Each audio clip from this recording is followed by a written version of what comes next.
And I want to turn now to Stockholm, where a manhunt is underway after a large beer truck was hijacked and driven through a pedestrian shopping area. The driver ultimately rammed the vehicle into an upscale department store. At least 2 people were killed. Swedish Prime Minister Stefan Löfven is calling it a terror attack. The incident is just the latest in a string of deadly attacks that have occurred in Europe over the past year. Frank Ciluffo directs the Center for Cyber and Homeland Security for George Washington University. He joins me now from Washington, D.C. Frank, we've seen these situations play out in London, in Berlin, and Nice. Can we say definitively that this was certainly an act of terrorism?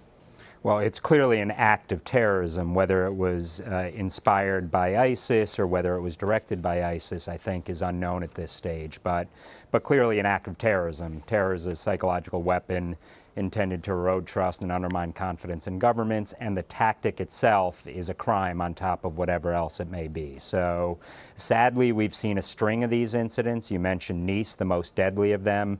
Most recently, London, a thwarted attempt in Antwerp quite recently.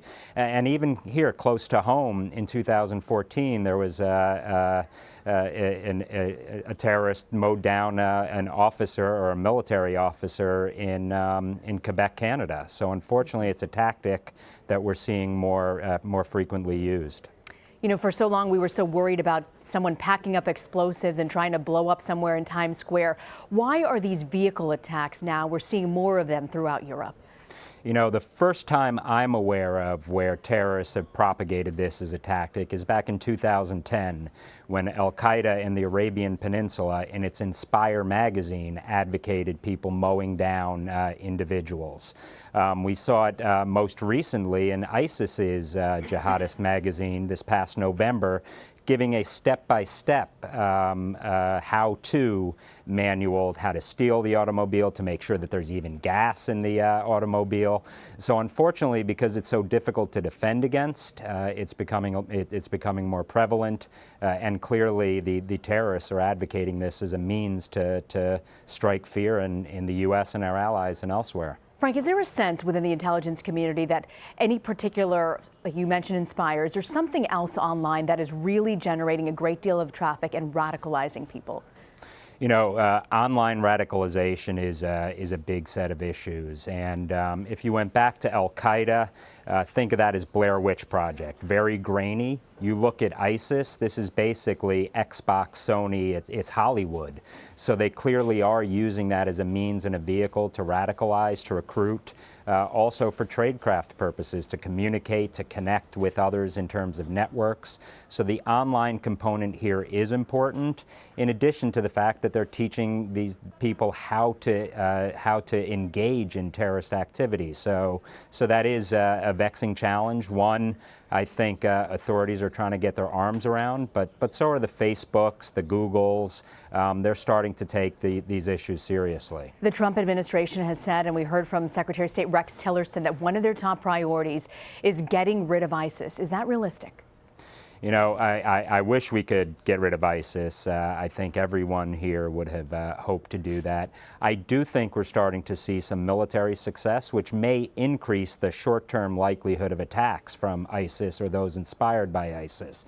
I think the key is here, we've got to militarily defeat ISIS on the ground, but we need to recognize what comes in its place. So even if we have military tactical successes, we need to recognize that we've got to stay ahead of this curve as much as we can. With this attack that we've seen today in Sweden, what can law enforcement in the United States do to try and prepare for some type of attack like this? Is there anything they can do?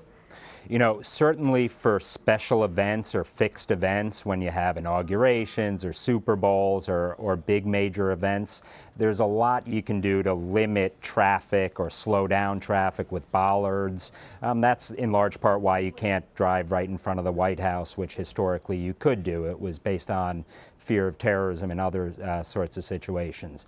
But when you're dealing with non-special events, that's what makes this so difficult. It's difficult to to be able to respond quickly. I think one thing that you're going to see greater activity, the second there's an auto theft of some sort or a truck theft, that law enforcement needs to be alerted quickly, because that could be it's in that short window of time that you may be able to prevent an incident or an attack. We often talk about ISIS and about these vehicle-borne attacks, but is there anything else that the intelligence community in the United States is really concerned about, maybe even more so than these types of attacks?